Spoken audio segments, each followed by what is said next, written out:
So Molly asked me to come here today to talk about dirty furniture, to talk about the nuts and bolts of publishing it, its editorial underpinnings, how we conceived and started it, and indeed how leading up to the publication of our 4th issue, we are managing to sustain it, because I think, as we all know from the state of publishing today, that's the big question. If you don't know already, Dirty Furniture is a London-based independent design magazine. Our strapline is "When Design Leaves the Showroom." My co-editor, Anna Bates, and I, together with Deputy Editor Peter Maxwell, launched it in September 2014 as a platform for alternative writing about design.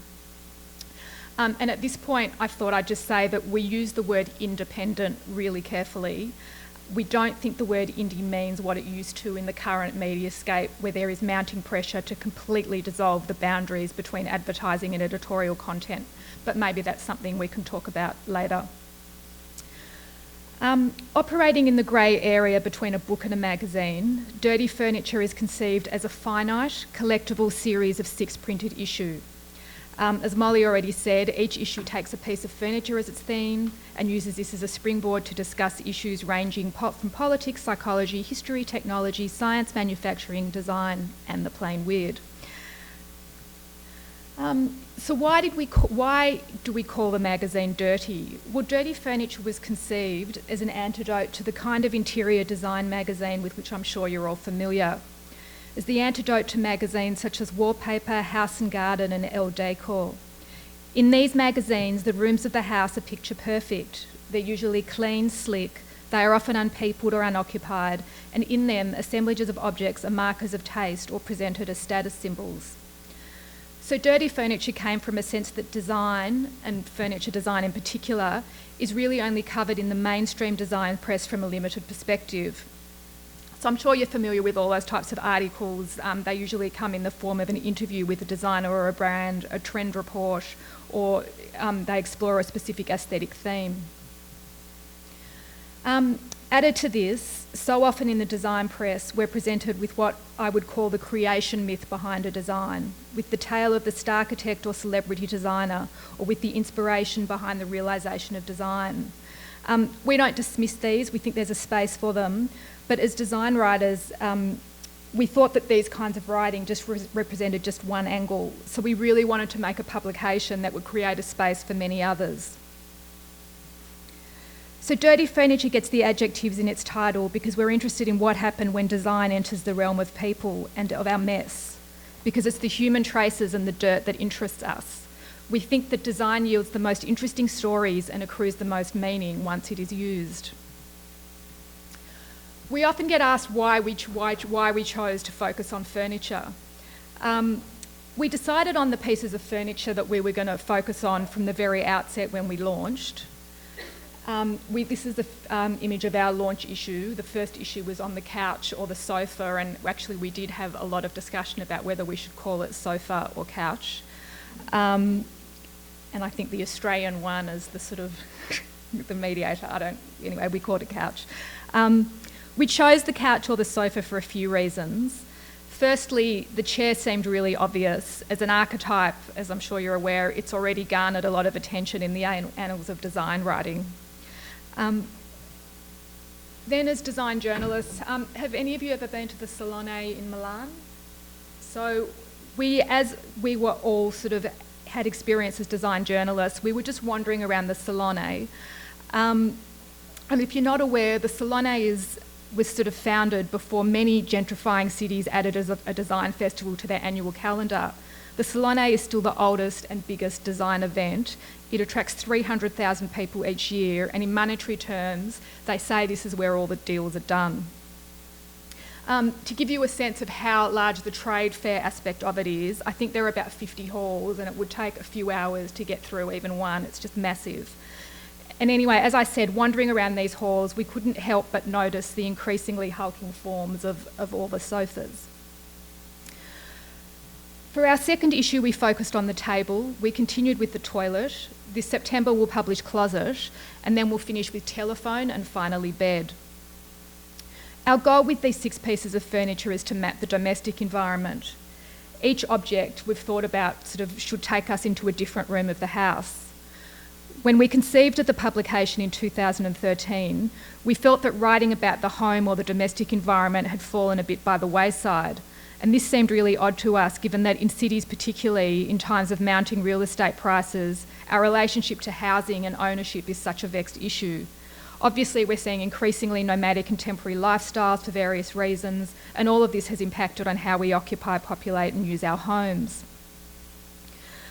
Apart from wanting to focus on the home, there was also the issue of design criticism's historical entwinement with innovation.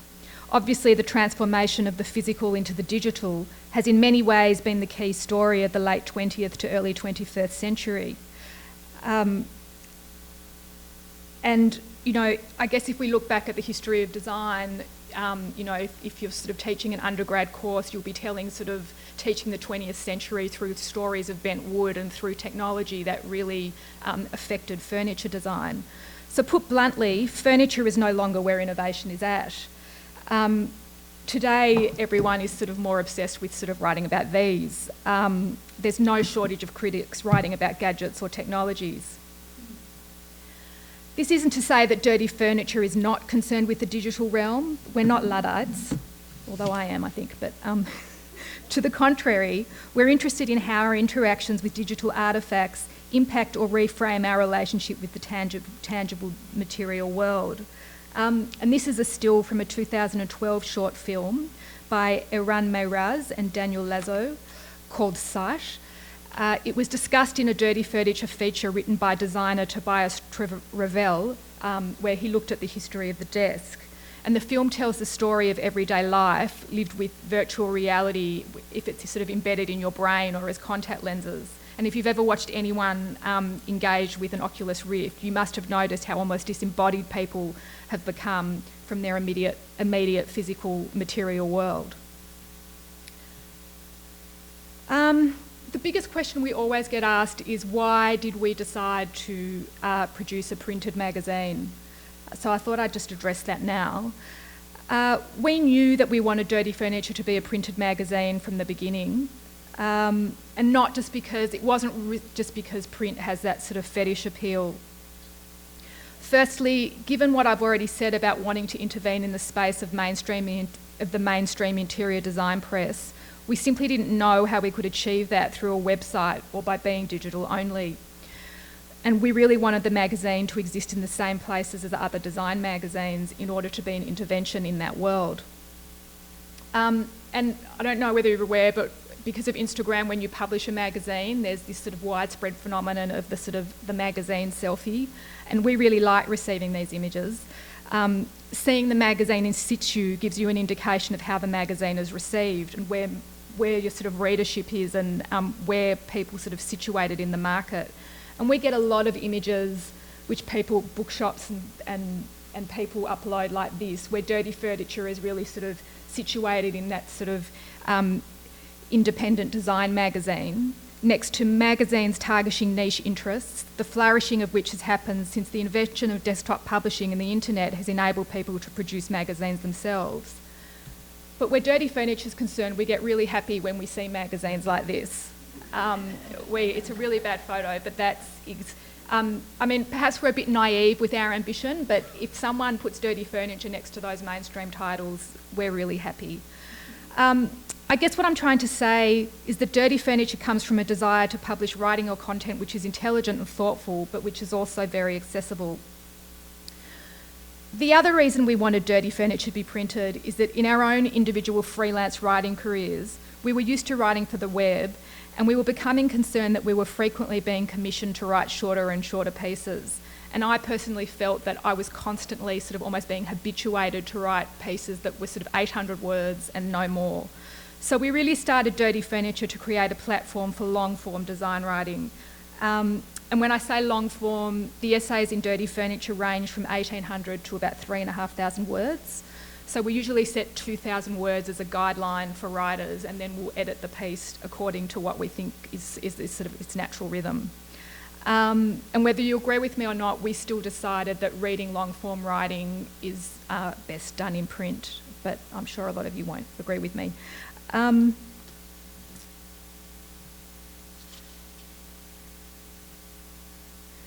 So before I expand on our editorial approach and the structure of the magazine, I thought I'd talk about how dirty furniture came to be and its influences in prehistory, as the magazine is very much the product of the career experiences of its founding editors.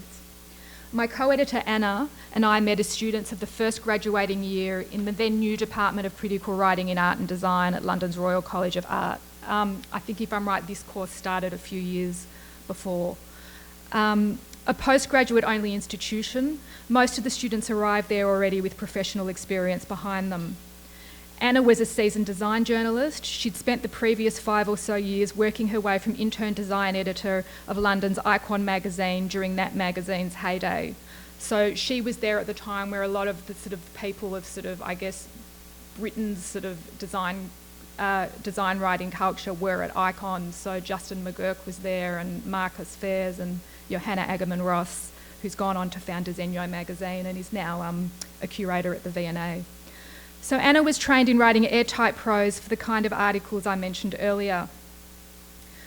My trajectory was completely different. I began my career as a graphic designer, and I don't design dirty furniture, by the way. I haven't done graphic design for a long time. Dirty furniture is designed by Mark El-Khatib and Sarah DeBont. My encounter with this book as a student in Australia of graphic design led me to intern for Abbott Miller during his first year as partner of Pentagram. It also led me to what all these years later, I guess I have to call a career-long interest in both the writing of design and the design of writing. And this might be a sort of a bit tangential, but this is a work of art by Marcel Brutus, which he made in 1964. Called Pense Bête or Memory Aid. I like it because it sort of captures the catch-22 relationship between looking and reading. The idea is if you want to read the discursive meaning of the words, you basically have to destroy the object. But if you want to keep the object or the sculpture, you're basically barred from reading the words.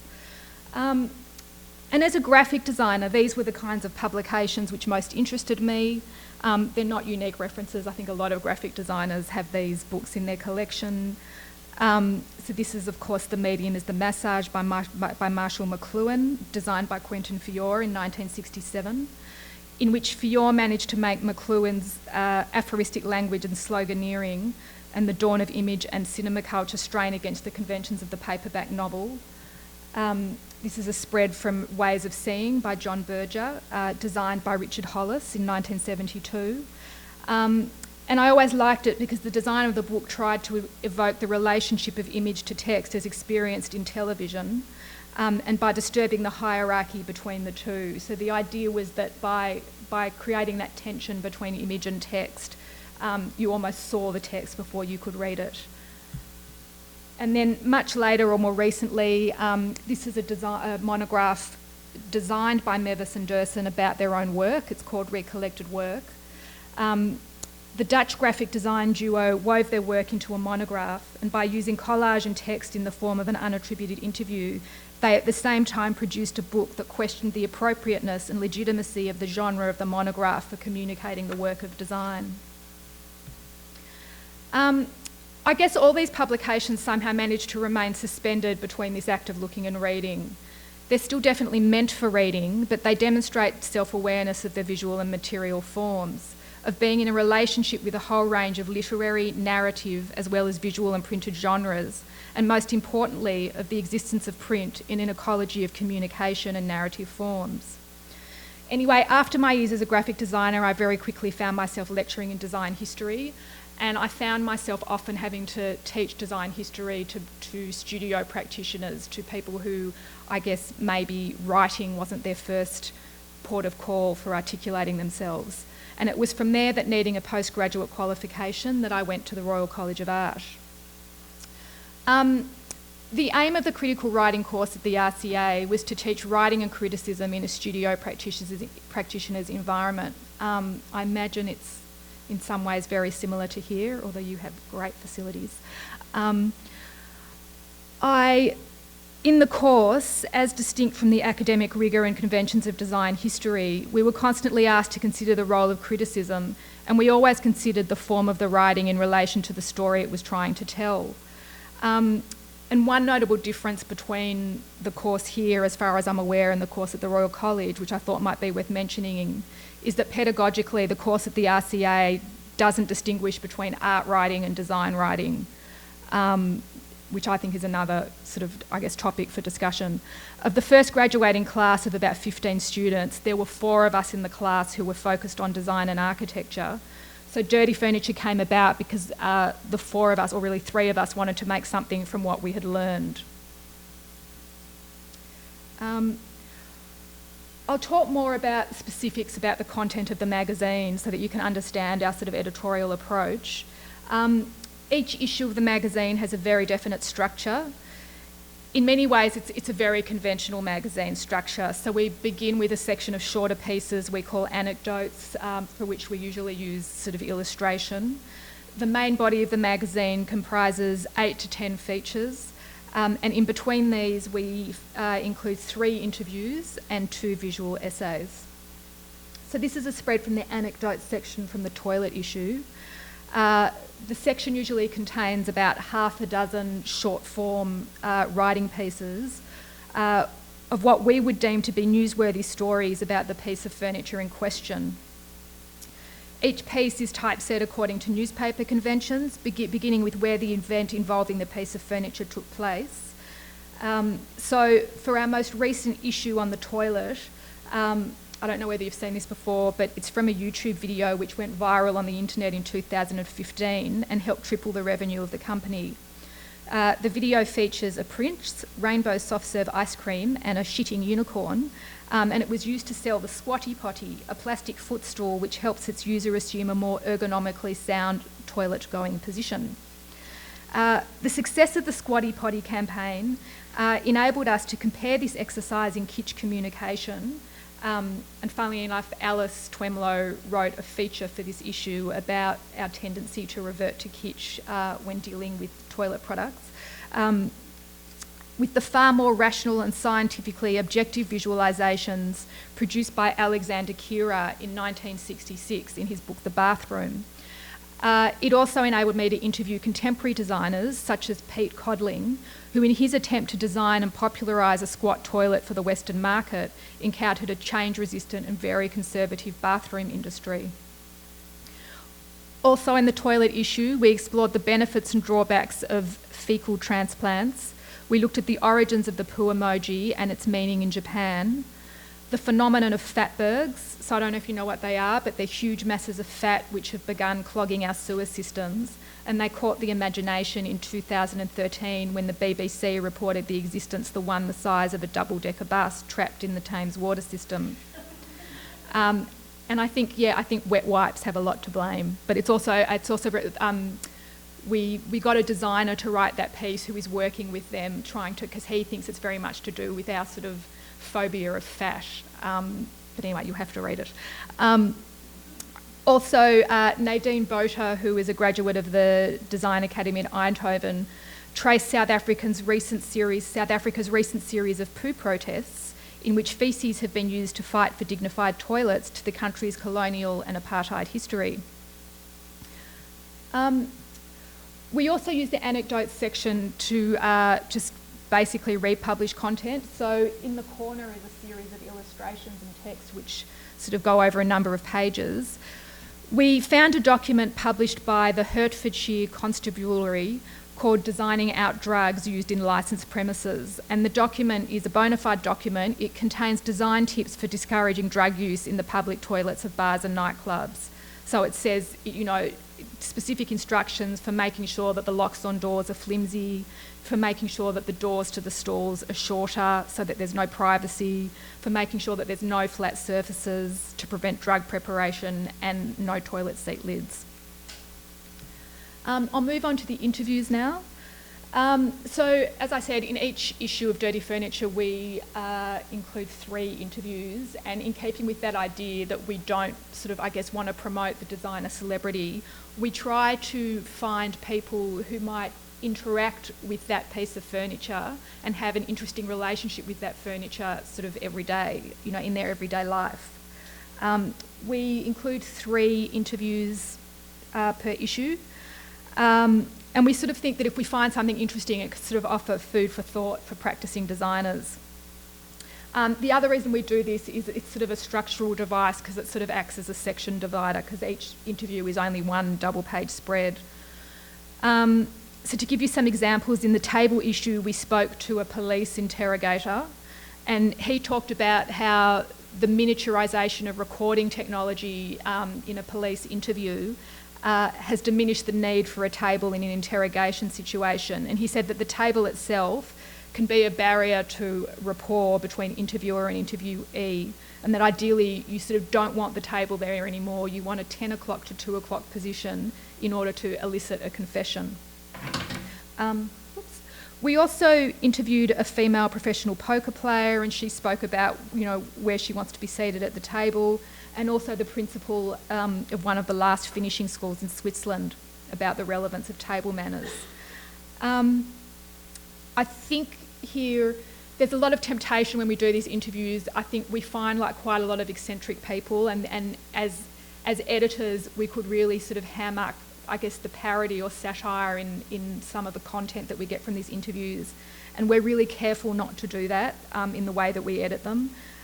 It's really important that we present this information tightly, but that we sort of publish them in a very straightforward manner so that we're not sending up our interview subjects. So this is going very fast. This was a GIF which we used to promote a series of events which we did in relation to our toilet issues.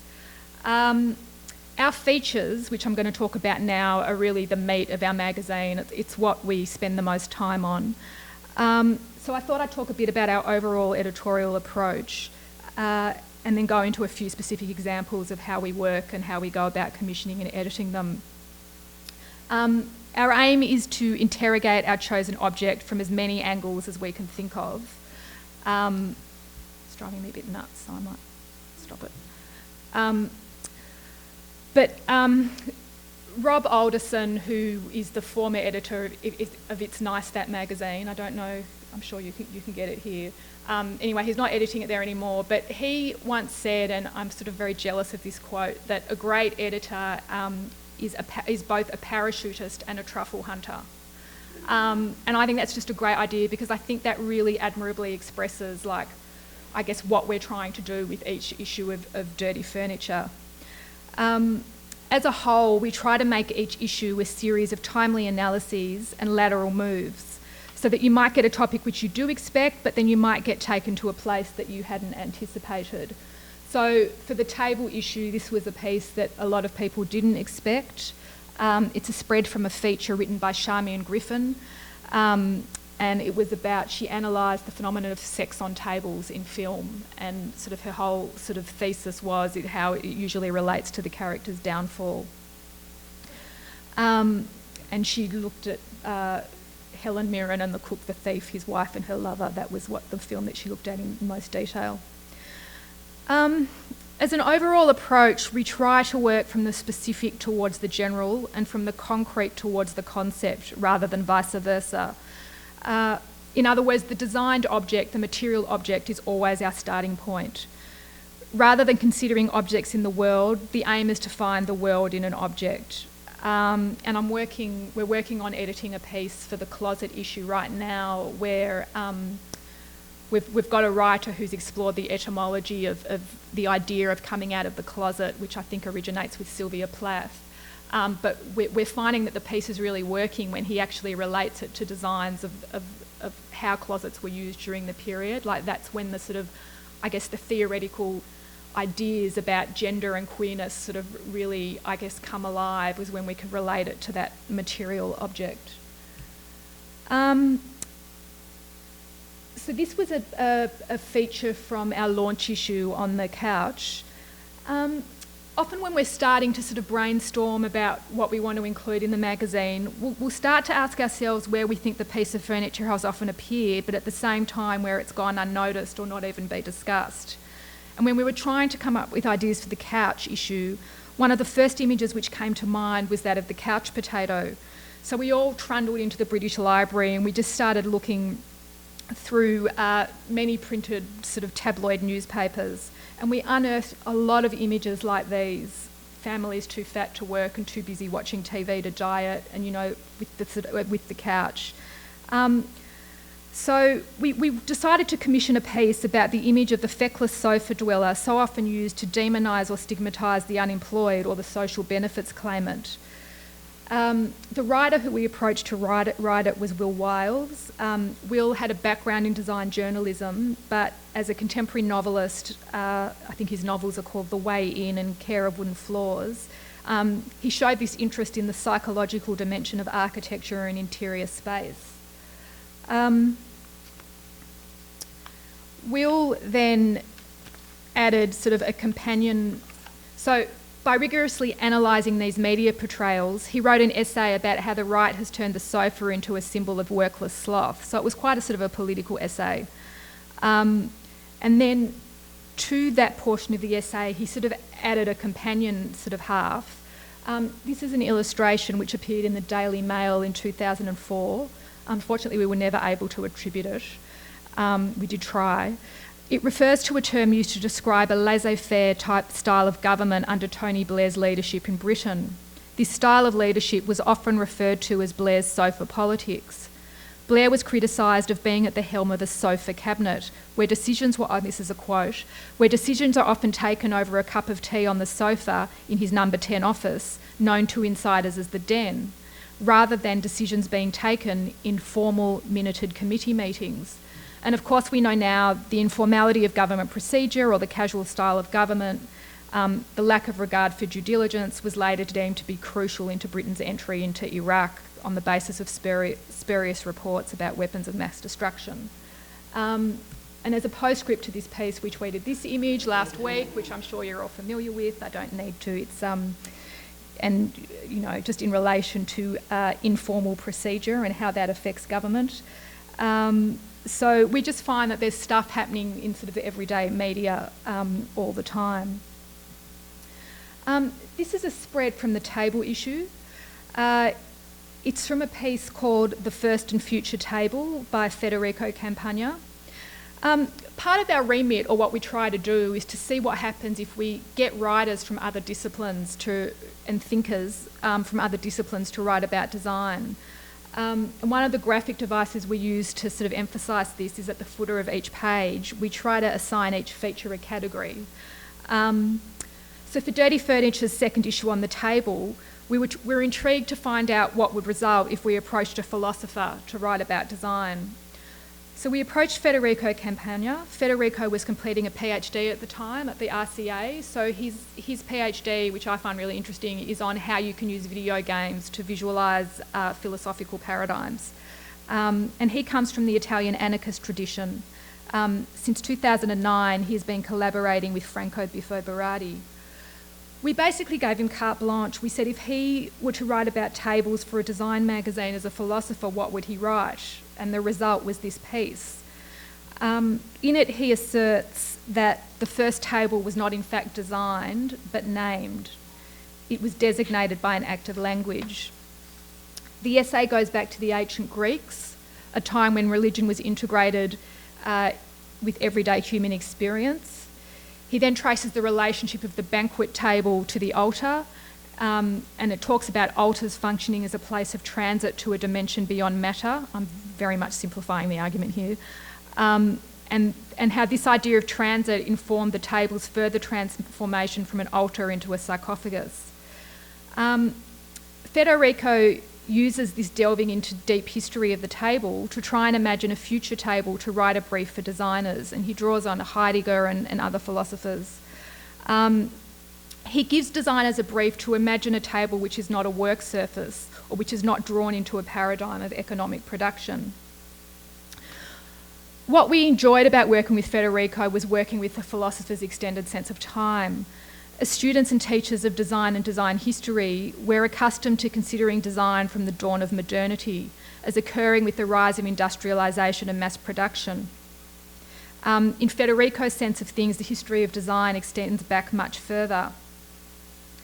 And having said this, the experience of working with Federico also crystallised our role as editors. We spent a lot of time editing this piece, not because it was poorly written, but because when working with writers from other specialties, we felt we needed to mediate on behalf of our reader. And that meant that every time he mentioned a philosophical term, which would be presumed knowledge for someone who was from the field of philosophy, we had to tease it out or unpick it so that the logic would be comprehensible to someone we thought would be interested in design. And what's really interested in us is that of all the pieces we've published so far in Dirty Furniture, this is the one which seems to captivate practising designers the most, which sort of didn't sort of expect that, so that's sort of been interesting. One of the categories we often come back to in Dirty Furniture is writing about materials. I talked earlier about our interest in different sort of discursive and narrative ways of telling stories about design. It's in the pieces we publish about materials that we like to consider this relationship the most. We just think materials offer a great opportunity for experimentation. So for the couch issue of Dirty Furniture, we asked technology writer Joanne McNeill to research and write about foam. If you're not aware, foam is the result of a chemical reaction. It happens when two monomers are mixed together. Don't quote me on this, I'm not a scientist. The chemical reaction creates a bubbling substance and the spectacle of a very rapidly rising muffin. Foam was first synthesised by industrial chemist, this is him, Otto Bayer, in 1937. So in her piece, McNeill traces the history of foam, its first appearance as a novelty, because no one really knew what to do with it, its use in surfboards, yacht, and then replacing horsehair in upholstery. And this is, I can never pronounce his name, Gaetano Pesci's Venus de Willendorf, like Donna chair, designed for C&B Italia in 1969. In researching this piece, Joanne stumbled upon what could almost be labelled a genre of YouTube video in itself. She found that on the internet there is this sort of whole army of small batch polyurethane makers documenting that sort of chemical reaction at home for everyone to watch. McNeill writes, "Foam appeals to us for its superficial material resemblance to things we experience intimately, like food or bodies, without the traits that satiate desire for either. It looks fleshy, but bounces back at the touch. But it's not sensuous. It's disgusting to taste, and yet unmistakably edible in appearance." In its final iteration, her piece titled Watching Foam Rise proposes foam as a metaphor for the YouTube generation. Each paragraph or section is punctuated with the typeset word click, performing the elusive gratification that neither foam nor YouTube ever offers. We're really happy that we've published this piece because we don't know where else this kind of design writing would really appear. And just on that note about, I guess, considering the form of the writing, often we'll try and approach sort of quite well-known writers to, I guess, write in a style or a way that they might not be useful. So Owen Hathaway, I don't know whether you've heard of him, but he usually writes sort of quite polemical, sort of argumentative architectural writing. And we asked him whether he's quite open, he has Crohn's disease. So we said to him, well, what if you just wrote about this issue of the decline of public toilets, but write it from as a personal piece, as from a personal experience. So that's what he did. That's interesting. I'm missing an image there.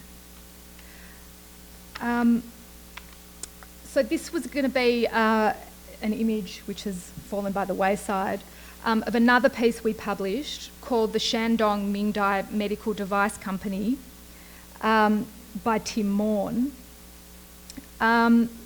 If we're interested in the discursive form of writing, we're also interested in the designs of words on the page. So it's a bummer that this is the image that you can't see. For the table issue of Dirty Furniture, we asked futurist Tim Morn to imagine the future operating table in a society where free, subsidised or regulated healthcare is not available. He came back to us with the idea of a do-it-yourself option imagined for a scenario where there are rapidly ageing populations, where a young force is still largely split between manufacturing and the military occupation of Europe, and where both China and its neighbours face a geriatric care crisis. Meanwhile, Japan's attempts to tackle this problem pushed it to consider recruiting low-paid workers from the former EU and the USA.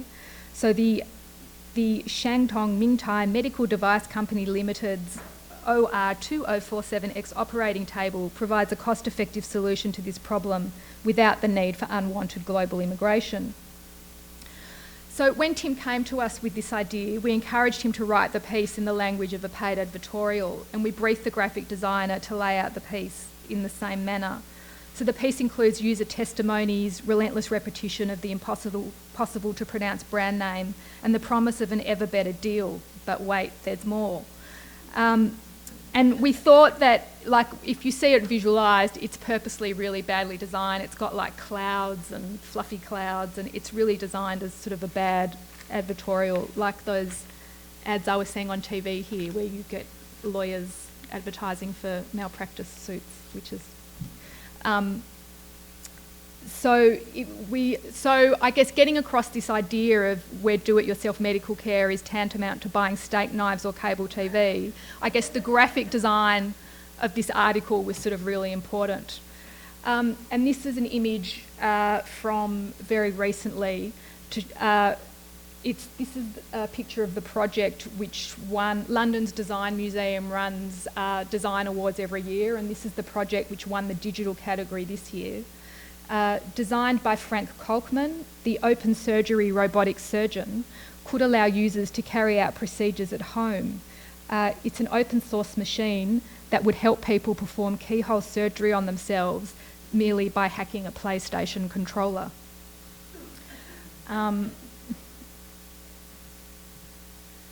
So the money issue. This is a big one. How do we sustain ourselves? In giving this talk today, I wish I could give it the alternative title, How to Succeed in Independent Design Magazine Publishing Without Really Trying. But if the proofs be told, I should be clear. Like many products of the creative industries today, dirty furniture is a labour of love, and it's a labour of love on the parts of many people. It launched on the back of a crowdfunding campaign. It gets published without the aid of any government or philanthropic funding. It sustains itself through a combination of subscriptions and advertising, and it is built on the work of creatives, of writers, designers, illustrators and editors who get paid but do not get paid anywhere near enough. And in saying this, we the editors are the exception. We all have other jobs in the design industry so that we can produce dirty furniture. So in other words, unfortunately I don't have the answers for you, but I can tell you how we survive. Have any of you ever run a crowdfunding campaign before? Yeah, well, you know, it's a project in and of itself. So when we got to the point where we knew what magazine we wanted to produce, we raised the funds through Dirty Furniture on Kickstarter in 2014. Now, the statistics of Kickstarter, according to the New York Times, is that the average success rate of any campaign is 40%. Publishing comes in lower than that. It comes in at 30%, I think because more technology, gadget-oriented projects usually succeed more often with crowdfunding. And funnily enough, dance gets a lot of money, which you wouldn't expect. So I can't believe I'm showing you this photo. For us, running the Kickstarter campaign was a truly amateur and at times laughable exercise. The conventions of crowdfunding campaigns mean that you find yourselves doing things you really knew that you just didn't have the skills to do. We suddenly found ourselves with video cameras in hands, experimenting with cushions, squashed watsits, toenails and other bits of household dirt, trying to do things we were not equipped to do. That's us trying to artfully film a cheese puff rolling off a sofa. It was completely embarrassing. Merchandise, prizes and perks are also now an essential part of the convention. We spent a lot of time, we had to get, we gave away tea towels and mugs and we dribbled paint on these tea towels. I think the whole merchandising thing of crowdfunding is a bit silly, really. But one thing that's good to know about crowdfunding is that about a third of the money you raise goes to postage, to sending out all that merchandise and all the stuff. So whatever you want to achieve, add on a third for postage. And yet, having made this statement about the laughable amateurism of it all, I should be honest and say that our campaign would not have been successful were it not for our existing professional networks. Running a crowdfunding campaign was a 3-week exercise in just maintaining constant visibility on social media for us. What was great about it and what we didn't expect was the amount of publicity and social media support it generated. The good thing about Kickstarter is that it basically generates PR. We managed to get a subscriber base because of that Kickstarter campaign, and it helped us gauge interest in sort of who would be interested in the magazine before we launched. It was a way to sort of garner pre-orders and also of even like knowing how many magazines to print. But then the question happens is, I don't know, there's a lot of academic research going into crowdfunding at the moment, and I don't know what the statistics are about publishing projects and how many projects sort of launch one issue and then fall apart. I would imagine it would be quite a lot. So I guess I'd sort of try and broach the issue of how we've managed to sustain the magazine since then. We are now working towards publishing issue 4. And the answer for us in terms of finance is that we've managed to keep the magazine going through a combination of selling the magazine and advertising. So selling the magazine, I don't know whether you sort of like know all this, but this is where things get sticky. When we sell the magazine directly online, we make 2.5 more times the amount of money per issue than we do when we sell the magazine through a distributor. We've spoken to, because you get to know a lot of people who publish independent magazines when you're publishing one, and the decision about whether to sign on with a distributor, with a conventional distributor, is sort of a hard decision for everyone to make. The problem is that if you, and a lot of people do undertake to distribute the magazine themselves, but it's really, really labour intensive, and we just didn't have the manpower, so we decided against it.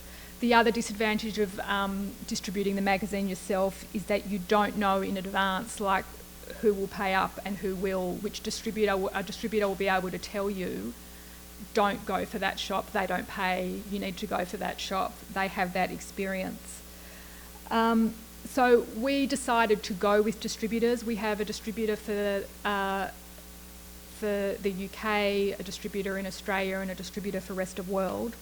But the flip side of using a distributor is that when you sell your magazine through a conventional distributor, you receive only 40% of the cover price.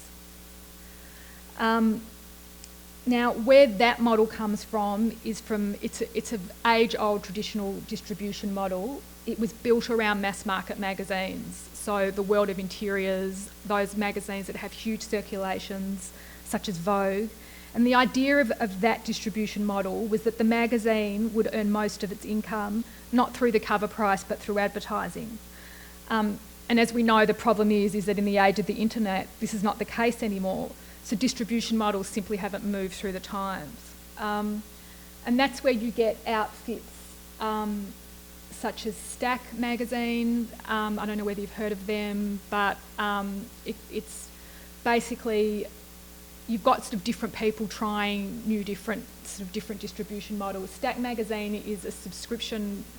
It reminds me of sort of those old book clubs of sort of, I guess, the 19th century. What you do is if you're a buyer, you basically pay a fee per annum, and Stack magazine will send you out a different independent magazine every month. The advantage if you're a publisher of a magazine is that you might get a lower percentage on the cover price, but the sale is final. So he'll just say, I have, it's a guy named Steve Watson who runs it, but he'll say, I've got, 3,000 subscribers, we're going to send your magazine out in February, and it's a final sale and that's it, which you don't have that advantage when you work with conventional distribution. And then, of course, I'm sure you've heard of Peter Billack, who has reconsidered distribution as part of his role as a designer in his publication Works That Work. So I don't know whether you're aware, but he is crowdsourcing his distribution. So he has different people in different cities, his readers sort of volunteering to sort of distribute his magazine. And the reason everyone's looking at this is because that conventional sort of distribution model is not working and no one's really come up with the answer yet. I should say now that one of the reasons we wanted to promote the idea of dirty furniture as a finite collectible set is that for us, from a financial point of view, we do best when people buy the complete set directly from us online. So that's how we make the most money. The strategy has definitely worked for us from a financial point of view, but from a purely editorial point of view, I think we might say something different. I think there are ways in which print publishing can benefit from the iterative processes which are more endemic to digital culture. So in some ways we've kind of sort of locked ourselves into a fait accompli, and it would have been really good to be able to decide the themes with the benefit of the experience of editing the magazine along the way and to allow for the magazine's identity to evolve more. Advertising is where things get even stickier. We applaud magazines that want to sustain themselves without advertising. We just couldn't. We also wanted to work with advertisers because, as I said, we wanted the industry to recognise us as sort of one foot in the commercial design world. If I go along with that theme of trying to come up with alternative titles for this lecture, another one would be What Not to Do When Publishing an Independent Design Magazine. I don't really regret choosing our title, but one lesson for us would be not to put the word dirty on the masthead. Not just because it will mean that if your readers accidentally omit the hyphen from a URL address, you'll be sending them to a very perverse place on the internet, or because it will mean that any computer with a vaguely neurotic firewall will consign your emails to junk. But most importantly, it means that when you find yourself in meeting after meeting with well-meaning potential advertisers, representatives of companies wanting to sell bright, shiny things, they just don't want to associate their name with the word dirty. Obviously there are exceptions, but we have had some excruciating meetings particularly with Italian brands who don't have a sense of irony, and we just know that they're just not going to get it, and you have to sit there for an hour, and we sort of laugh about it. But it's not all doom and gloom. The upside, of course, is that if you do manage to suffer through those excruciating meetings and you do have a solid idea for a magazine, you will eventually find some like-minded brands who understand what you're trying to do and will get on board. So we've had support from Vitra and Benet, and also an organisation called the Ship Museum, which I'll talk about in a sec.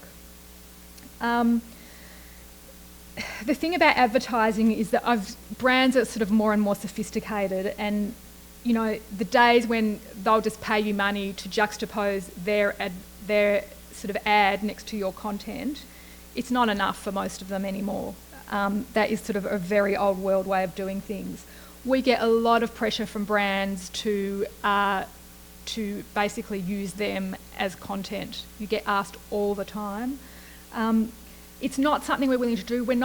If we think that something is interesting from our editorial point of view, we will make a few exceptions, but that's the sense that I think that we are independent. We won't let our advertisers dictate the content, which is probably quite naive in a way, because I've had a discussion with other magazine people, and and they would say, who do you think your customer is? And we would happily say our reader, and they'd say, no, you're wrong. Your customer is the advertiser.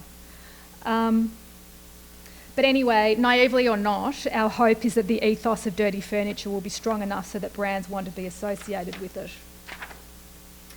One thing which does work for us is that rather than traditional advertising, what most brands really want today is cultural cachet. People, obviously the value of culture is a lot for a brand, and this can really work in our favour.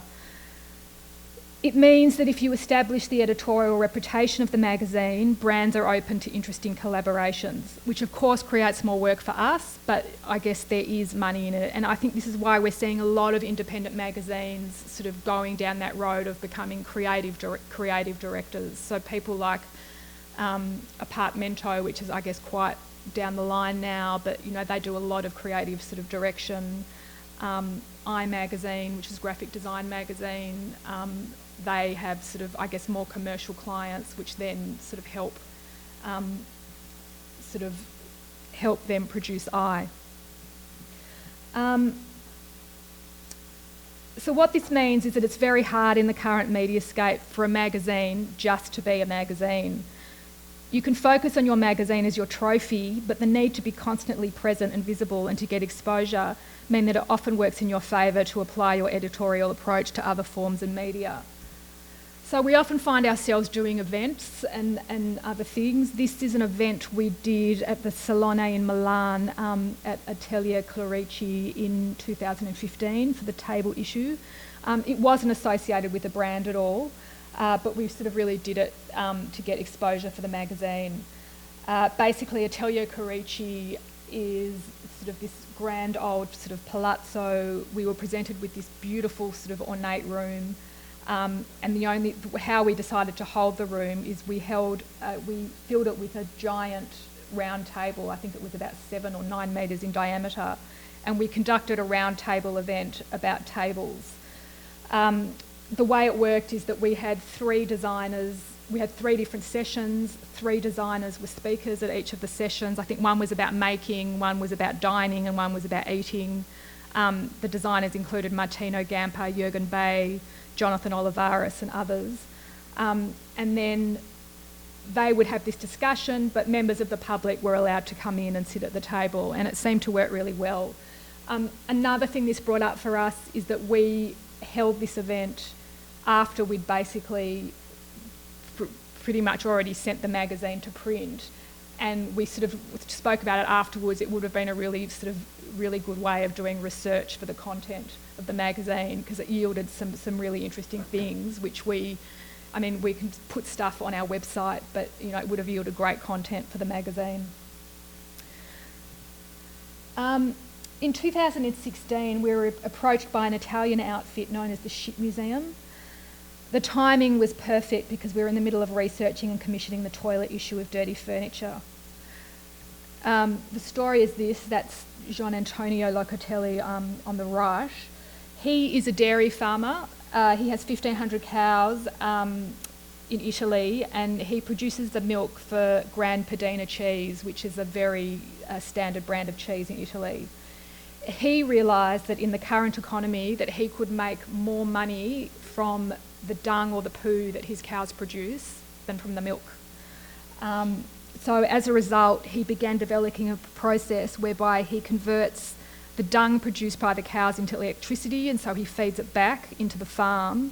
And then after extracting the methane from the leftovers, he's left with a dry material which he mixes with straw to produce a clay-like material called murdercotta. And they've set up a museum on the farm. And this is an instance where we thought he had a really interesting story to tell. So we'd included him as an interview. It sort of was a win-win for both of us. So the Ship Museum became the main sponsor of the toilet issue of Dirty Furniture. But obviously, again, doing this and having the ad on the back wasn't enough for them. So they wanted to sort of collaborate further. So we began with a small collaboration in Milan where Dirty Furniture curated a room on the topic of people who work with poo and our often ambivalent relationship towards them. We then mounted a more significant exhibition at London Design Festival last year. And this is where, my love is writing and editing, but this is where we got experience applying editorial ideas to other media and to sort of exhibitions. And we also became commissioners of design. So in doing our research for the toilet issue of Dirty Furniture, we came across a statistic that according to Euromonitor International, the nappy market for babies is expected to increase in the US by only 2.6% by 2020. But at the same time, the forecaster predicts a 48% increase in the sales of adult nappies. This was one of those weird ideas where we sort of thought, are we mad for going down this path? We probably were, but it sort of became really interesting. We commissioned writer Natalie D. Kane to consider whether the prospect of diaper wearing as the normal state of affairs is a utopian or dystopian prospect. So, you know, we looked at things like, you know, people get fascinated with how astronauts go to the toilet, the sort of types of things that they wear. That image is from a fashion parade they had in Japan. Obviously, they've got a real issue with ageing populations, so there's always sort of been all these sort of attempts to sort of destigmatise nappy wearing. And then in this essay, she sort of contextualised it within that sort of tradition of sort of radical sort of architecture, and this is a project by House, Rucker and Co. of the 1960s, where all these radical architects were sort of imagining all these sort of mobile personal infrastructures. This is called the Mind Expander Fly Helmet. I guess the downside of this potential freedom of everyone wearing nappies is that you get cases like these. This is from an Oxfam report about sort of all these chicken factories where the pressure to be productive all the time means that the workers aren't allowed to take toilet breaks. Or you've got sort of situations in China where the infrastructure really just can't cope with demand, and you've got these enormous amounts of passengers going on train at Chinese New Year, and it's just an open fact that everybody wears nappies because the toilet facilities just can't cope.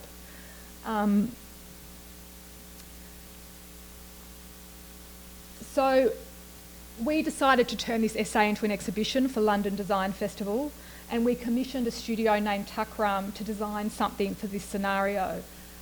The result was this project called Heavy Load, and the project drew on the precedents of these types of prostheses. This is, I think, an image from Honda. It's these sort of prostheses which factory workers are often given in the car industry to sort of facilitate their productivity. So the project Heavy Load drew on this sort of, it was an actual object, but they also drew on that sort of tradition of photography. And they were asking sort of, you know, well, why aren't toilets sort of, you know, sort of excluded from this kind of augmentation? On the Go, I'm going to sort of start winding up now. The exhibition was called On the Go, and it was part of a broader curatorial aim, an aim which underpinned the publication of Dirty Furniture's toilet issue in and of itself. I guess in publishing the issue, we were trying to ask the question, can design make going to the toilet socially acceptable? And the answer to that, honestly, in terms of advertising and brands, it was really hard for us to get the bathroom brands to come on board, because they don't want to be associated with the reality of going to the toilet. So that's where Dirty Furniture is at. At the moment, we're in the process of commissioning and editing our 4th issue on the closet. It occurs to me that our experience of publishing the toilet issue is a microcosm for the whole Dirty Furniture project itself. We engage with a topic most people don't want to know about or talk about, and just as we asked in the publication of the issue whether it's possible to make shit socially acceptable and interesting, we are trying with Dirty Furniture to see if we can make sort of more critical or different writing desirable. It gives rise to the question, how dependent is the magazine form on strategies of seduction? How seductive does a magazine need to be in order for people to want to buy in and support it? And that's it. Thanks. Thank you so much. That was fascinating, but there's a question looming in my mind, which is, what happens after issue 6? Everyone always asks us this. I think if we hadn't limited it, if we had conceived of this as a lifetime project, I don't think we would have started it to begin with. And also we wanted to see how it goes. I think we would, if we feel really strong in our editorial approach, then we would perhaps consider seeing how we could reinvent it to sort of other forms. Because we're not only interested in print, it's just that this was the form that this project sort of took. So I guess we sort of want to explore other avenues. So whether it has another iteration or, you know, but I don't, I think we probably wouldn't have undertaken to even do it had we conceived of this as like something that was going to take us through 20, because we worked very, very hard on it. So, yeah. Well, you did talk about how the magazine might have evolved had you not had this predetermined 6-issue format that people can buy into. Could you talk a little bit about how perhaps it could have evolved differently, or lessons learned? I think probably in the choice of objects, because I guess what we find interesting is that every object we interrogate seems to has an experience or a sort of character of its own. So when we were doing the table issue, we kept sort of worrying. We just kept saying, "Oh God, this issue is just flat and like a table," like, you know. And then toilet was sort of different because there were so many big picture issues that we sort of needed to consider. That it sort of became a different animal again. And so having had the experience of, you know, we've only got 9 features or 10 features. So I think, you know, I wonder now, telephone is going to be a real challenge. You know, maybe we should have, you know, chosen something different, because, I mean, telephone is a really, really big topic. So perhaps having had the experience of done the other 4 issues and not having announced it, we might have chose something maybe a bit more confined. But, you know, I mean, we're up for a challenge, but, you know, but I think one of the qualities of a periodical is that you learn more about your magazine and your readers as you go. So you want to have that freedom to sort of be able to sort of, you know, iterate. And I think, I guess, magazine editors who I think I sort of really admire do have that ability to respond very quickly to what's going on and feed it back into the printed. You know, I think it's hard, that sort of fast feedback thing, but I think it's something which print can learn from digital culture. I actually did want to ask you about your readership and, you know, who they are. Are they any unexpected fans? I think when we started, it's funny, it's hard to know exactly. You sort of feel like you're a bit in a vacuum.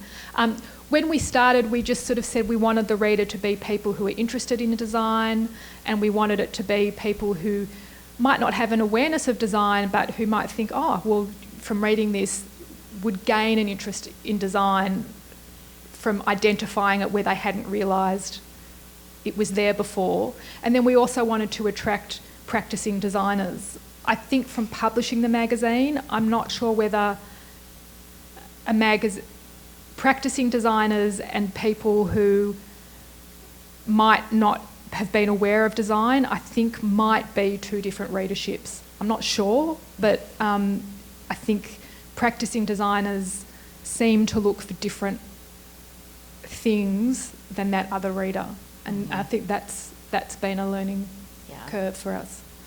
But that was a great image you showed of kind of how you guys, well, I would say hacked the newsstand. I guess somebody who was involved in distribution placed it with the Elle decors and architectural digests.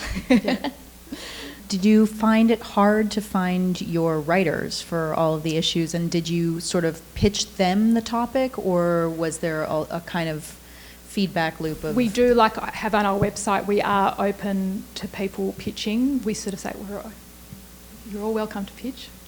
We're always looking for ideas and we're always looking for new writers.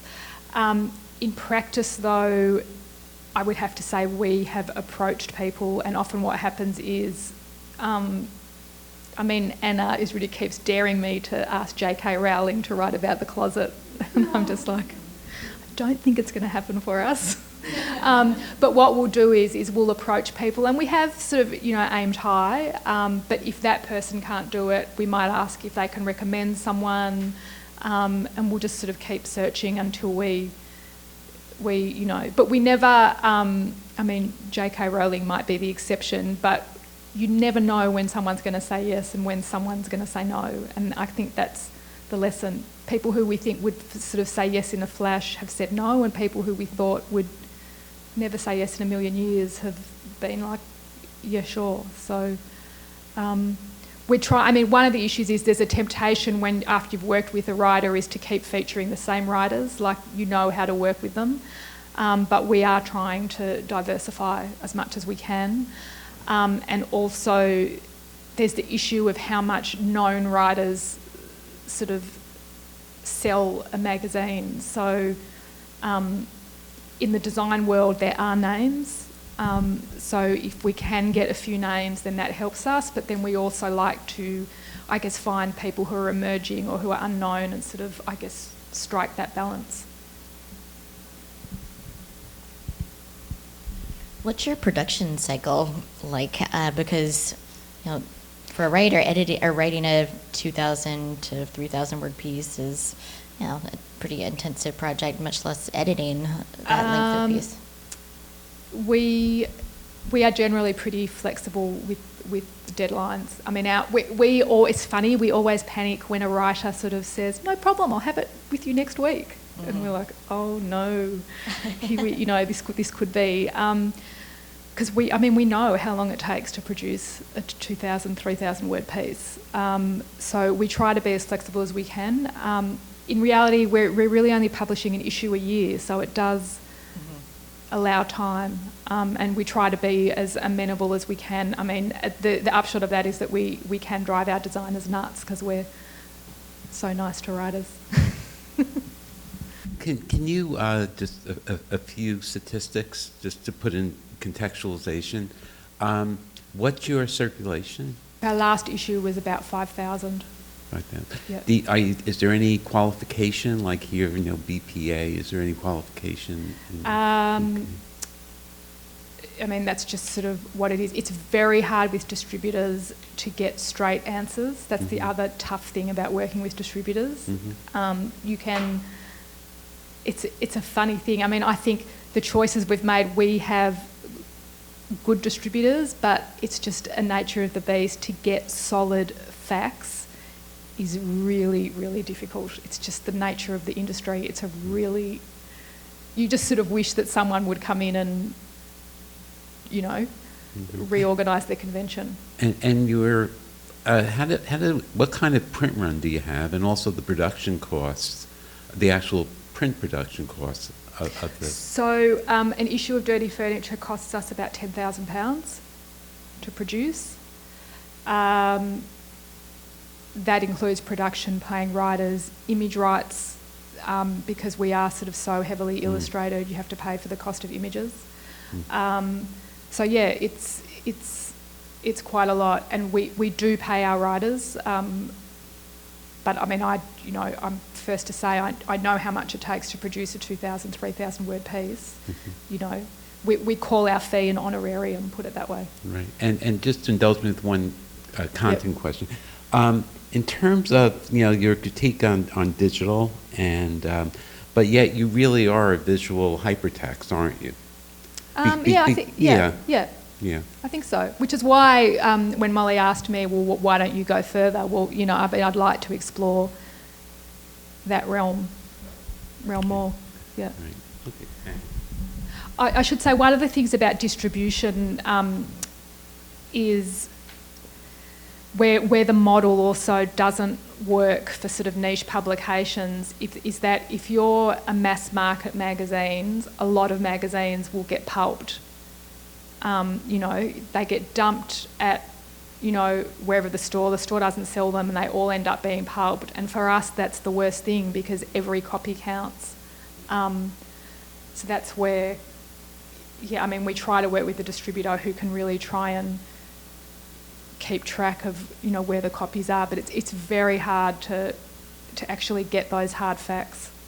You mentioned your website. I'm wondering, is any of the content from the print magazine on the website, or are you using it for sort of extra stuff that you can't put in the print? So the issue with the website is we use it as a vehicle to sell the magazine. So it means that for every issue we have 2 of the features in full so that you can read it, but we don't sort of give it all away. We do have a news section. The problem with doing all of that is it's also labour intensive. So I would advise anyone setting up a website to really think through, it all takes time, sort of updating our news, we have it, and we do it, you know, if we have an event or, you know, we've done sort of teaching and things like that. But you really have to, I guess, make time for it. And it is an essential part of the magazine. You can't not do it, you know. It's not enough just to have a magazine and sell it. You know, you've got to have the website changing. Social media is an issue for us. We are, you know, as we say, we need a good extrovert in the team. We're sort of innately, you know, more introverted people. You know, we do Twitter where we need to be much better at Instagram. The research I would like to know is how much social media dictates the actual sale of a magazine. That's the research I'd be really interested to find out, how much that Twitter activity and that Instagram activity really dictates sort of magazine sales. So you mentioned your Kickstarter campaign and the sort of disappointing statistic that 30% of printed generally get funded. I'm assuming you hadn't done a Kickstarter campaign before. What do you sort of put down your success to? What I was trying to explain is it was because we all had professional networks. So we had basically a database of people in the industry to basically send out the news, so you cannot do the Kickstarter campaign without that sort of database of people to make aware of that Kickstarter campaign, because they were all the people who ultimately supported it. I mean, when we first discussed doing it, I didn't, because I thought, does this mean that, you know, my mum's going to pay, you know, fund my magazine? Because you have that thing about, well, why am I asking my friends to support my work? But that's not how it worked out, because we had this combined network of people in the field when we sent it out to all of them, and we kept, I mean, it was really like a full-time job for those 3 weeks. It's not something, you know, you've got to keep getting those Twitter posts out, keep getting, you know, to keep reminding people. So yeah, it was because of that database, that network of people.